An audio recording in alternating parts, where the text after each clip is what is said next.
I don't know about you guys, but the quarantine was not ideal for my eating and my physique when we first got locked down. I took it as a way to pity myself, feel bad. Obviously the whole world is going through this, but I took it as, hey, no, it's only me.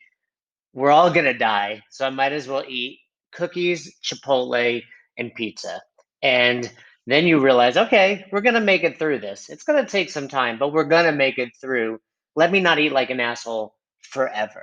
And luckily, I'm married to someone who constantly reminds me that I'm eating like an asshole, won't have sex with me if I don't look my very best. That's something I need a therapist about, but also runs a pretty phenomenal nutrition company with Own Your Eating. And she's put together, that is Roz, my wife, some great challenges that you guys can check out. If you're like me, like you said, and you need a little extra accountability, you need a kick in the ass, you want to just learn a little more, you want to do something really cool at your box, at your gym, at your affiliate, you should check these out. So if you go over to SugarWad in the marketplace, we've got the Own Your Eating store in there, and there's 3 different challenges you can check out. If you're a box owner, I highly recommend you check out the Gym Nutrition Challenge.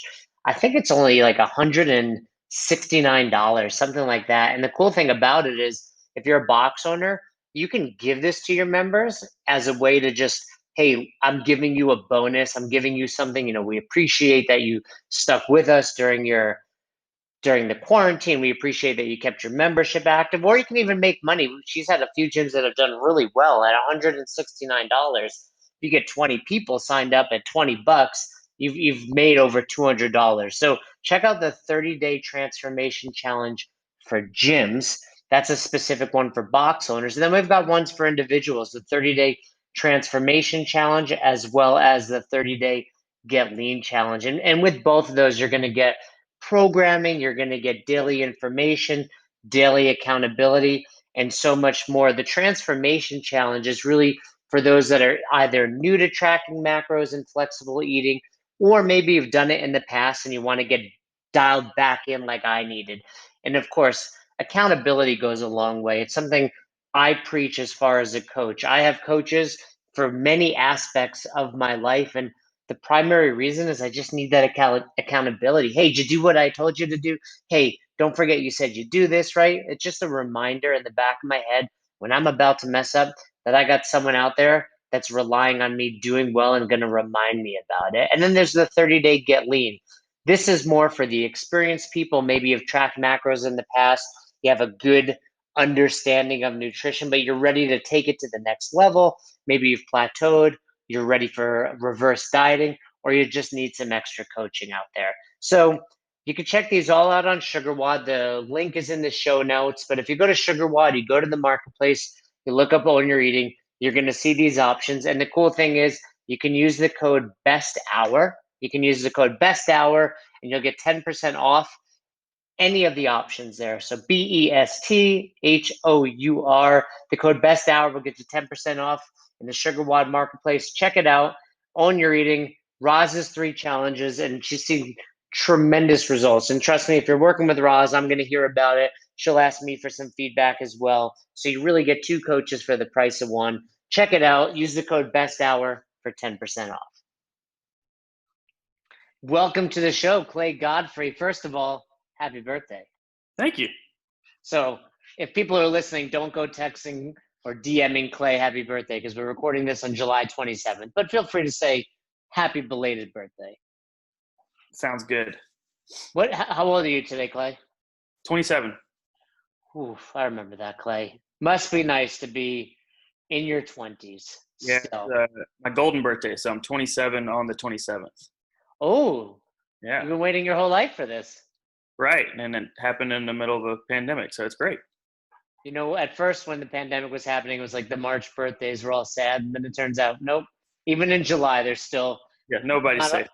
No one's celebrating. Yeah. But we're celebrating here on the show. So happy birthday. You are the owner of One Fellowship Fitness. Yes, but sir. I assume is there a box in there as an affiliate name as well? So our affiliated name is CrossFit Fellowship. When I was going through like the rebranding of the gym and coming up with my own name, I wanted to it just looked like CrossFit HQ was kind of going in a rocky direction, and it turns out I was correct. So this was we call it PT, pre-tweet. Yeah, pre-tweet. Yeah, we were. I mean, it was kind of like you could just tell something was off going on. So I was like, all right, well, let's brand the gym as One Fellowship Fitness, and then our CrossFit affiliate name will be CrossFit One Fellowship. But when I was going through the approval process, they didn't want to approve One Fellowship, but Fellowship was fine. And I was like, all right, well, we're not going to really brand ourselves, like our logo and everything's going to be One Fellowship Fitness. So, yeah. And, something we've talked about numerous times on the show, Todd being someone that did the same thing as you, where there's Drive Fitness, CrossFit Drive. I don't think that's a bad idea. In fact, I think in this day and age, being smart, being prudent, and ahead of any scandals is always a good thing. Right. Yeah, Todd was actually my L2 coach. Yeah, I had him for my level 2, and we kind of chatted about that a little bit. I just wanted, the constant challenge I think is still out there for CrossFit is people see CrossFit and they're like, no, that's too much for me. And so I didn't want to have that barrier. Like, we're still a CrossFit gym, and everything we do is from a CrossFit background, and like that's our philosophy, and we still believe in the philosophy and methodology of CrossFit. But I wanted to kind of have a little bit more wider scope range if we wanted to transition and offer other options. It wouldn't just be CrossFit.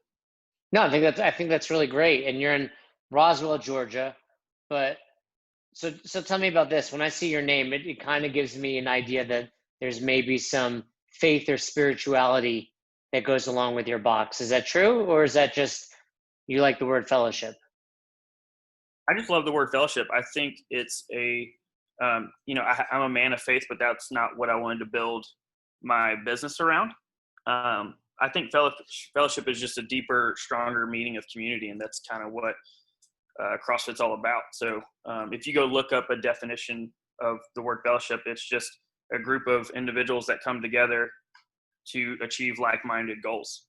And that's exactly what we do at a CrossFit gym. So yeah, I mean, yeah, it's exactly what we do, at a CrossFit gym. I agree. I think, there's just, for some reason, it's probably been associated with the church or other religions for so long, but it doesn't have to be. So that's really, do you happen to get a lot of people that are also big believers and, and supporters of faith because of the name, or do you think it hasn't really impacted it? It hasn't really impacted it. There's I definitely have people that ask if that's like where it came from. But for the most part, no one thinks that's like we're not like a Bible study CrossFit gym. So are you open on Sundays? We were pre-COVID. We haven't opened up back on Sundays yet, just because there's not really a big need for it yet. But we're looking to hopefully open back up on Sundays, and probably in August. All right. So what we really want to talk about today, Clay, is the fact that you took over an existing box, mm-hmm. and the struggles, challenges, but also maybe successes of someone that's doing that, because it happens quite often now. I mean, boxes are selling probably more so now than ever, not just because of the pandemic, but 2020, you've got kind of that first class, if you will, the people that opened in 2005, 6, 7, like I did.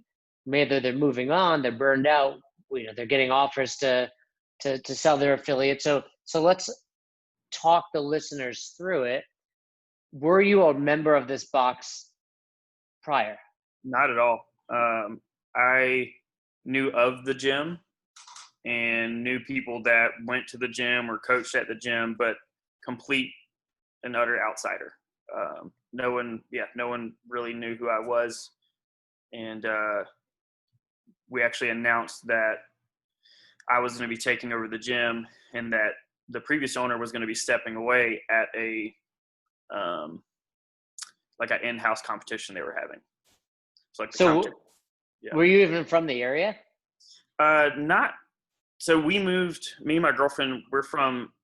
well, I'm from around Charleston, South Carolina. And so we moved together from there to Roswell, Georgia about 2 years ago for my job and her job. And I was a head coach and manager of another CrossFit gym that is in the area. And I left there in October. And so I was looking for new opportunities, and I originally approached the previous owner, Travis, and I was like, hey, I've managed at this point 2 gyms. Like I managed a gym that was in Charleston.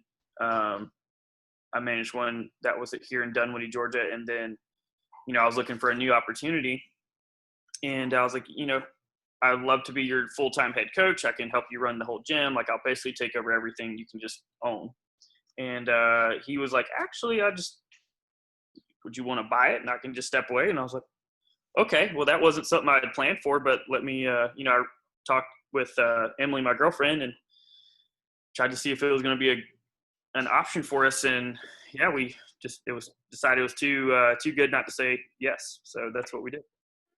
Interesting. So although you were maybe at other boxes and bouncing around, Mm-hmm. you decided to take on a place that you hadn't really been a part of. So you talking to Travis, was this before you met any members, any of the coaching staff? Was this just like, hey, by the way, I'd be interested in this? Or were you becoming slowly integrated into their fellowship or community? No, it was solely like, hey, would you be interested in this? And I mean, we all decided, between me and Travis, like we decided within a matter of, this was, I think, in November of 2019. I was like, hey, I'm ready to be done. And I was like, all right, well, I can take over and we can get it rolling January 1. And so from between November and January 1, we, put the contract together, and then we announced like right at the beginning of December that he was going to be stepping away and I was going to be the new owner. So, yeah. So like in that next month, I just like made it. I was very present. So I was, getting to know people, meeting the coaches, and that sort of thing, kind of putting my game plan together. So let me think about a good way to put it. What was the decision between doing it the way you did versus opening your own place? I think that's really what for anyone looking to buy, that's really what they're evaluating. Assuming the price isn't outrageous and it's kind of like, this makes sense. Right. Talk me through that, kind of just what you may probably spoke to your girlfriend about, probably the research you did. Talk me through that. So there was already a very like good base of membership there. Like there were all members that had been working out together. Sorry. My dog's snoring over here. It's all right. Yeah. She wanted to get a bone that was underneath me. Anyways, there was already a solid base of members that have been working out together for probably like at a minimum 3 years together. Most of them have been together for like 5 years. Like consistent. What year did the box originally open? So the box originally opened, I think, in 2013 or 14. It had been around for 6 years. And what the ultimate, so Travis, the previous owner, was fully into, he was full ownership, got the gym really successful. Then he had 2 younger daughters, and he was basically a single dad. And he was also still in the Air Force, and then he had another job that he started doing. So basically his attention left the gym. And so it was not necessarily that he didn't want to be there anymore, but when you have too many things going on in your life, one of the things has to go. Exactly. Yeah. And so the gym just wasn't getting the attention he was able to give to it. He just didn't have the time or the to be able to give the attention a growing CrossFit gym needs. And so there was just a very solid group of members there. And I was like, all right, well, I know, I had full confidence that I knew how to run a good gym, and had gained a lot of experience that I could bring in and kind of flip this gym and turn it around. And so it was just a good financial opportunity, based on membership and all the equipment that was already in the gym. I was like, well, if I went and opened one from scratch, it's gonna, cost me triple this amount. So that was kind of like, all right, well, this is kind of too good to walk away from. I'm gonna just dive headfirst in here. Right, because really, if you're going to open a new gym, you're kind of, all right, what's my first, last, and month's rent? How much is the equipment going to cost? Do I need TVs? All the little expenses. Right. Plus, then you open and you're like, okay, now I have to get members. Right. Where you don't have to give me the dollar amount if you don't want to, but it sounds like you kind of crunch those numbers and you're like, for this amount of money, not only do I get all of this, but I also get his membership. So maybe right away, I'm breaking even. Right. Yeah. I mean, I knew like it was like at the tipping point. Like if it didn't get like immediate attention and some love and TLC, that it was gonna, like, the gym was gonna be done. So I knew that at that point, like, I could come in and like flip things around and get it moving back in the opposite direction. I think the two most important things to talk about then become, okay, how did the transition go? What did the members think and how many stayed? But part two of that is, then COVID comes. Are you basically like, hey, is my warranty still good on this purchase? Do I get my money back? Right. Yeah. It was. Yeah. I mean, well. Okay. So. Talk to me about the first part first. Travis sounds like he's kind of integrating you in a little bit, but all of a sudden, it doesn't matter how great of a person you are, how nice you are, how friendly you are. It's a different person. Right. So a lot of the members were upset that he was leaving, mainly just because like they'd known the guy for 4+ years, developed like a really good relationship with him, just like you do with any gym owner. But they knew that he wasn't, like, his heart wasn't in the gym anymore, and so when he was stepping away, though they were sad, they were kind of like, maybe this will be good. Like we're getting a new owner who's young and has tons of energy and is going to put all the like time and care that Travis wasn't able to do given everything else going on in his life. So right before right before I took over, we closed the gym for a weekend, and I did like a whole bunch of remodeling. So like we deep cleaned the whole, like made it spotless. We moved the rig, moved a whole bunch of stuff around just to like kind of revamp everything. So that way when day one, when it was my first day, it was like not quite the old gym. It was the new gym now. So that I think got people excited. It was like willing to like, all right, well, let's see what this guy can do. And like, let's give him a month. Let's give him 2 months. And it kind of just rolled from there. Thankfully, I don't think I lost more than 5 people. Out of about how many did you have the day you bought? The day I bought, the membership was like around 80. Okay, so even if you lose 5, you're talking, 6 or 7% there. Nothing crazy. I mean, that's a normal fluctuation on any given month. Did those 5 people explain why they were leaving, or was it just like, I'm out? Yeah, no, it wasn't. There was no animosity. It was more just like, hey, it was people that were either like about to stop their membership anyways, or they were just with the changeover, like, I'm actually just gonna go try out this other gym. It wasn't like, hey, we don't like you. I don't like how this all changeover happened or anything like that. Right, because they really didn't give you a chance. For all we know, you're about to make some of the best changes possible to the gym. So going to another box is no different than staying here. We're about to make some changes.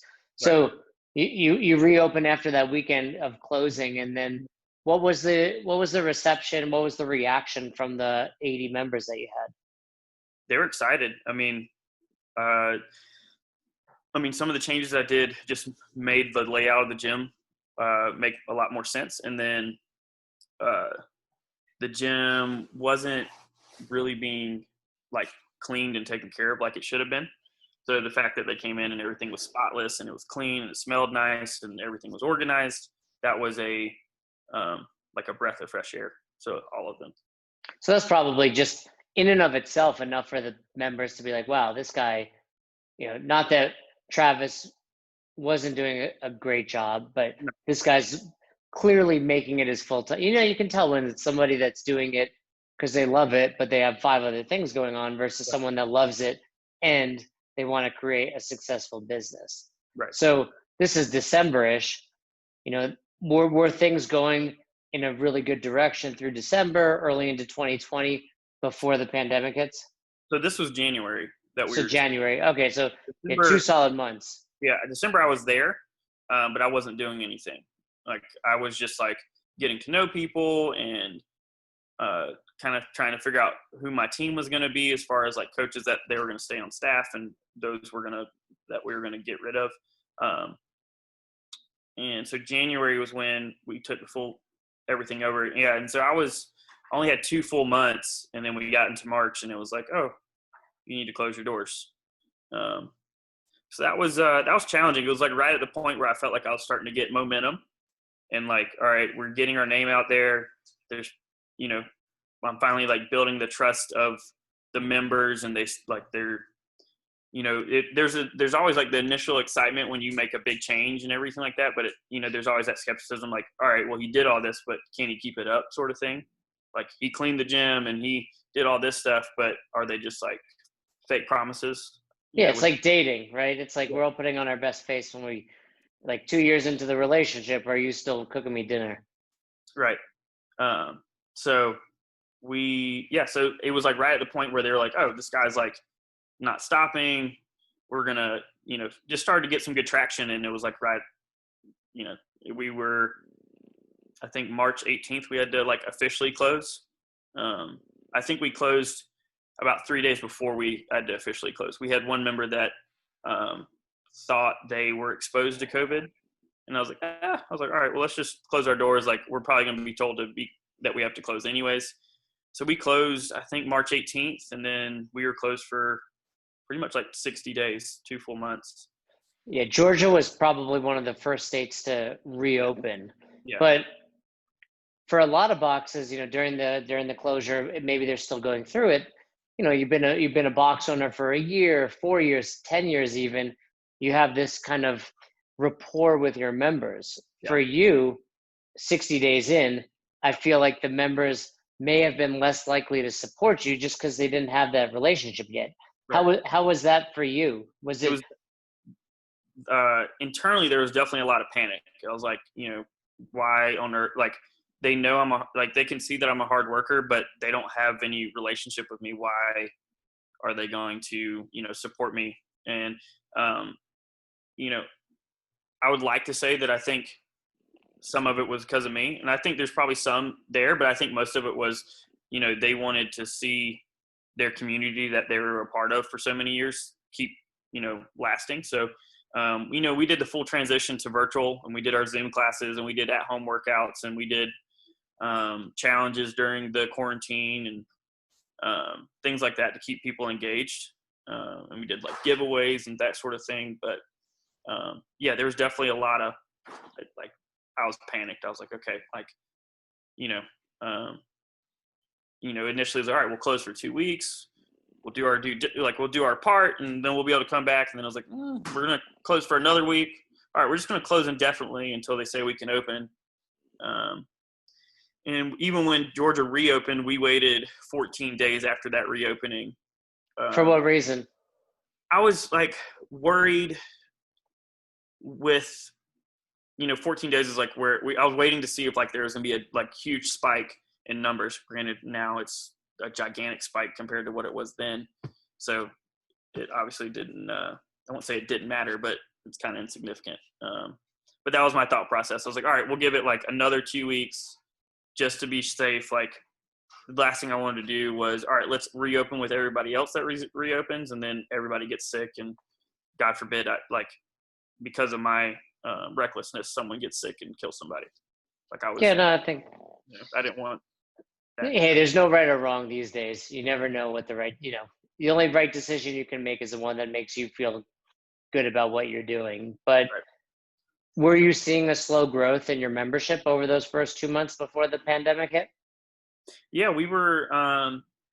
I mean, not a huge amount of growth, but we were, adding people and we were retaining members. So um, I think we got the membership up to like 90 or, roughly, give or take maybe 3 or 4, but I don't know the exact number, but somewhere around then. And then we maintained majority of our membership through those 2 months. We had a few people that had to cancel, losing jobs and that sort of thing, or had to go on hold. But for the most part, we held most of our members. It wasn't until after the quarantine that we, like when we reopened, like people had to, either they weren't comfortable coming back or like their job situations changed, or all the No, craziness I that's going think that was really common, I think, across the country. It's like when the time of forced closure, people were supporting the gyms. And then when they opened, it's like, okay, now you're open. Now I can make a decision of whether I'm comfortable or my right. wife is comfortable, and et cetera. So were you during the quarantine, you maintained a good percentage of your members. Now that you're 2 months or so beyond it, how is the growth of your box been?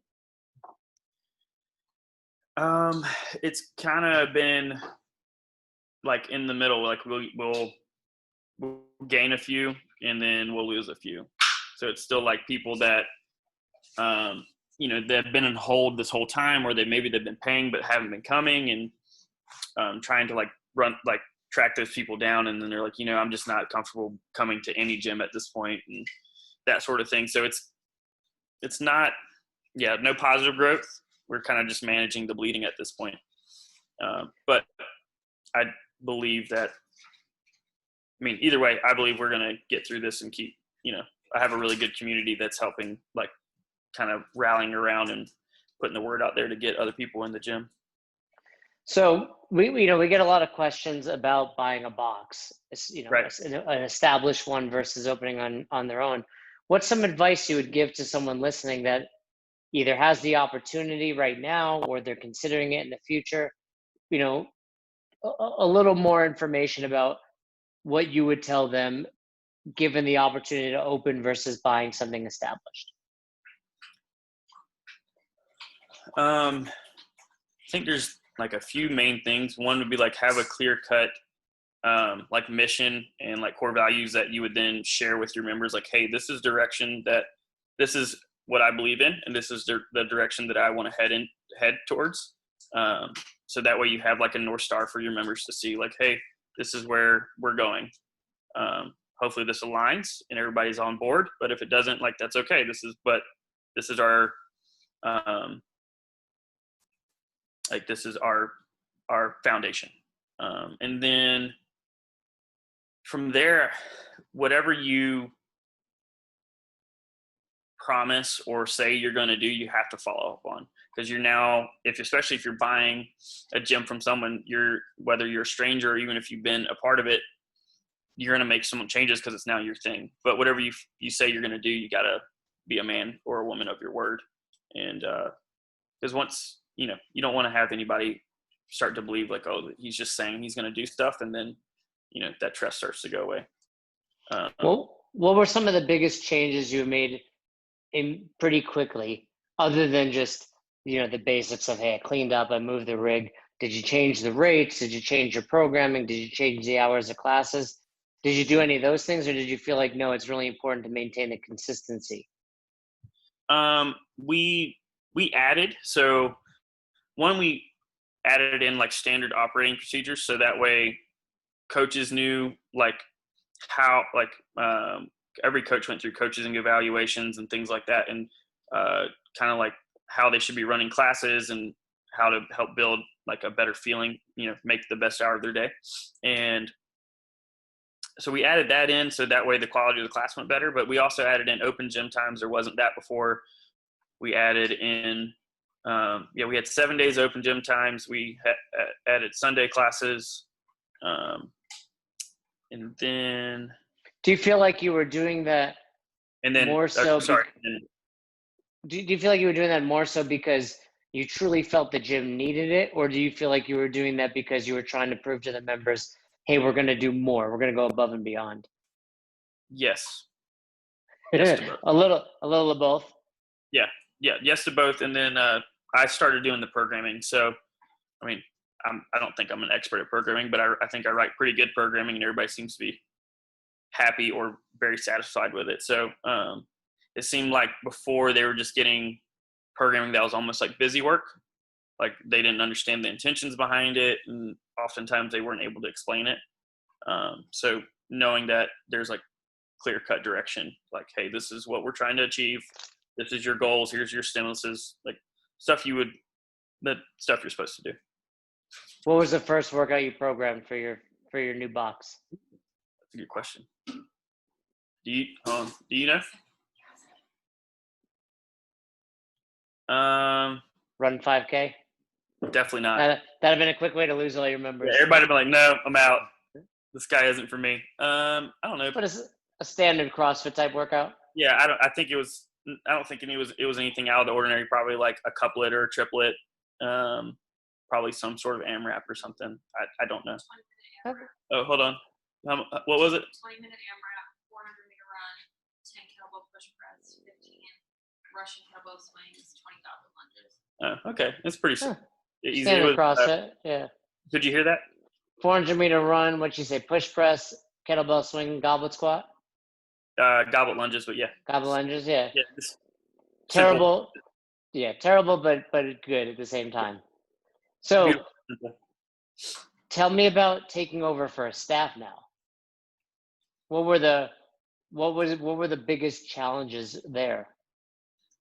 So the big challenges was I'm a big person on like structure and like very clear cut, like, hey, here's your responsibilities, here's what I need from you, and like kind of not, I wouldn't say it's all black and white, but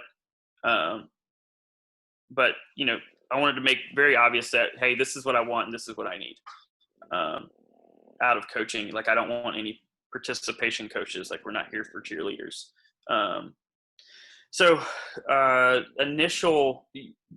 Because Travis was so busy, they had someone that was never there and never checking in or monitoring them or anything at all, to someone that was there like 24/7. So it was like a very 180, like, oh, okay, this is the opposite end of the spectrum here. So there was definitely some people that were excited about that, who liked that sort of direction. And then there was others that if I had decided that they weren't going to be on the staff anyways, they kind of worked their self out of the thing. Like, hey, it turns out I don't really feel like coaching. How many coaches did you start with? Like, did you inherit? I think in December there was 7 coaches on staff, I think. And I think by January, I nailed that down to, I think 4 or 5 at the most. It was 5 counting me. And then that was. So it's not like you had a big coup or anything. I mean, no, it wasn't crazy. Yeah. It was just like there was like a few part-time coaches and a few people that just we didn't have a good first impression with each other, and so we got rid of those. And then we had one that just the financial opportunity that he was getting before I was there, I just wasn't going to be able to provide for him, so he had to find somewhere else. So yeah, it ended up just being 4. And then right before the pandemic, we had one coach who, I was spending some time mentoring, but turned like it just wasn't working. So we decided that she wasn't going to coach anymore. And now then it went down to just 3 of us, so me and 2 other coaches. And then we've added 2 coaches to the staff.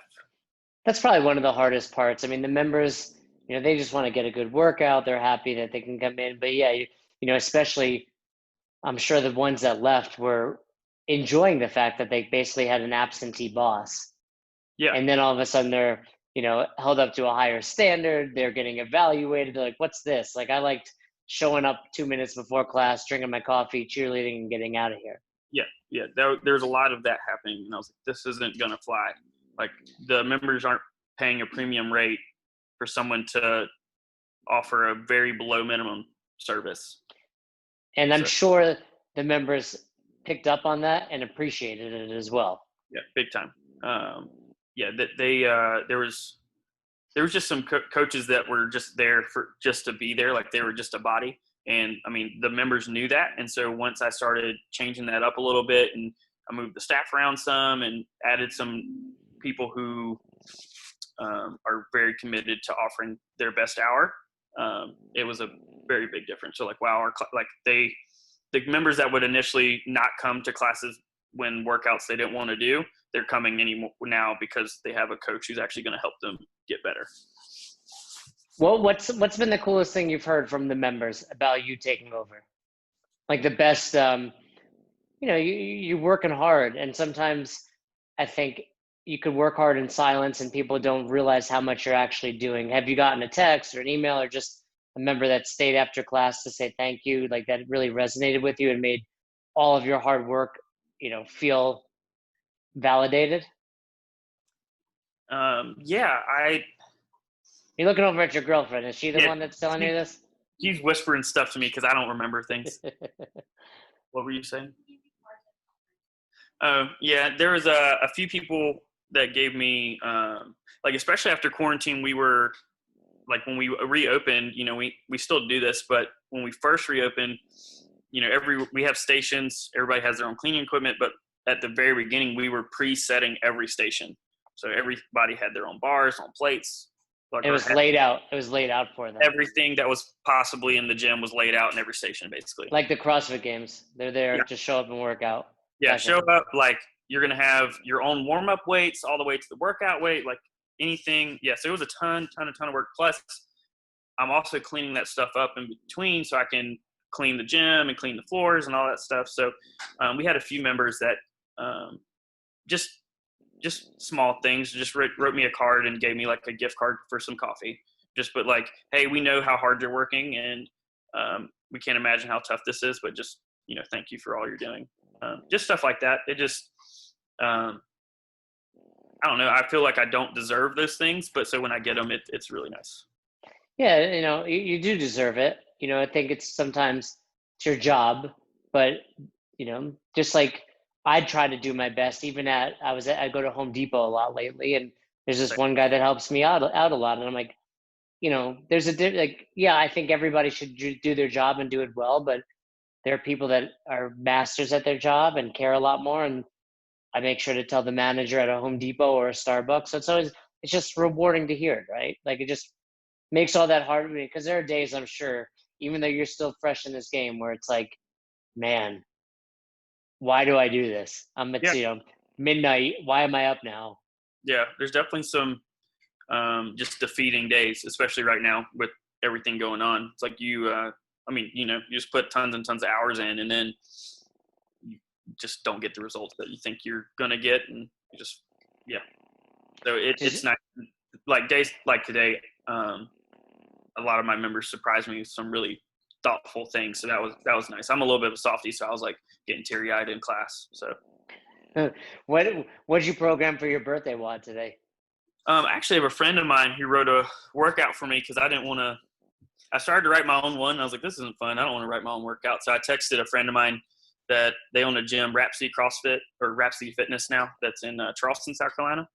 And so he sent me a workout. So we did a 10-minute squat snatch EMOM because I wanted to squat snatch. And then after that, we then did a workout that was pretty brutal. It was 4 time. We had 27 lateral burpees over the bar, and then 7 rounds of 27 double unders, 9 squat snatches at 95, 65, and then 3 chest to bar pull-ups. So we got the July 27th working for you in there. That's right. 7, 27, 93. There you go. So, now, does your girlfriend coach for you as well? She doesn't. She's a very valuable unpaid employee.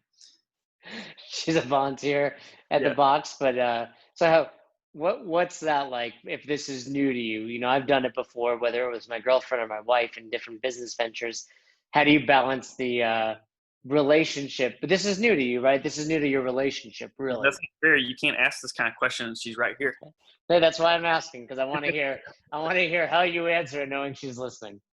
It is I can't put a value on it. That's how much help she provides, whether it's emotionally or financial help or just extra hours in the gym with me, like on Saturdays, helping me clean the gym so I'm not there all day. She currently helps me clean the bathroom, so that's a big. If she's willing to do that, she's fully committed. So I can't put a value on it. How much I wouldn't be able to continue doing what I'm doing if she wasn't here to help me. I think you answered that well. I think she's going to be happy. I think regardless of it being your birthday, you probably would have had a special night. But with that answer, it'll make it even more special. What do you guys have planned for your birthday during quarantine? I don't know. What?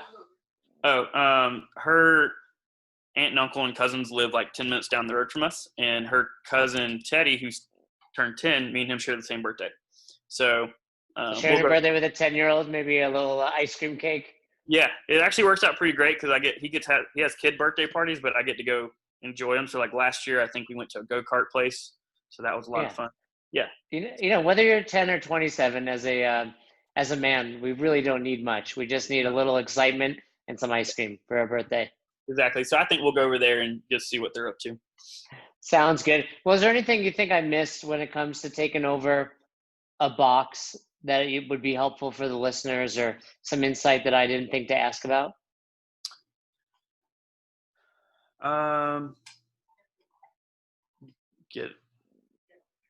Get a good lawyer, so that way when you're writing out a contract, there's no things that can come back and bite you. That's always, when people ask me about what to do when they first open a box, I'm like, lawyer and accountant. Yeah. Get those in your, and when you bought the box, was it a lump sum or was it a buyout over time? Buyout over time. So how long do you have? I'm done. Paid it out. Oh, so it was very short time. It wasn't like 5 years. When I sold it wasn't a long-term buyout. It was very short-term if you've already paid it off. Yeah, it was. I paid it out over 6 months. Okay, yeah. I mean, when I sold my gym, it was over 5 years. So there's a big difference there. But that's good that you're done. You own it outright. Does Travis still come in? Is he still active part of the community? No, he still communicates with. I know some of the members still communicate with him, whether it's text or Facebook or Instagram. But I think he wanted to take a break from CrossFit. So right now he's just from me and him text every now and then, whether he gets like a random lead and he'll just push them towards me or something like that. But I think he's enjoying not having to worry about the gym and just gets to do his one job and gets to be I think something that really made him happy was he's like, hey, I got to help my daughter with her homework this evening, and I normally don't get to do that. So that was I think he's liking where he's at right now. Yeah, it's always good when everyone leaves a transaction like that happy. So I'm very glad to hear that it's working out for you as well as Travis. So where can people learn more if they want to reach out, if they're going to potentially buy a box? Where can they find you and where can they find the box? So we're located in Roswell, Georgia. If you want to look us up, we have our website's onefellowshipfitness.com. You can find us on Instagram and Facebook at One Fellowship Fitness. And then you can email me directly at clay@onefellowshipfitness.com. Pretty simple, pretty straightforward. I like it. Well, I'll let you enjoy your ice cream and go-karts or whatever you have in store for the rest of the day. I appreciate you taking the time out on your birthday to chat.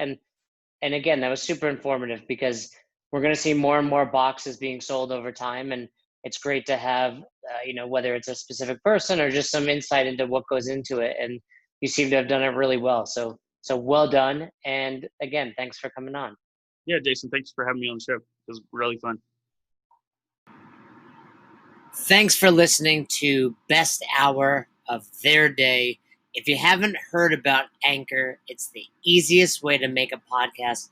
Let me explain. First of all, it's free. How cool is that? There's a creation tool that allows you to record and edit your podcast right from your phone or computer, so it becomes super simple. Some of these episodes with Fern or Todd or myself chatting with one another, we've done right within the app itself. Anchor will make it easy to distribute your podcast to all platforms, Spotify, Apple, and many more. And you can make money from your podcast with no minimum listenership. It's everything you need to make an awesome podcast in one place. All you have to do is download the free Anchor app or go to anchor.fm to get started today. Come on, who doesn't have Spotify at this point?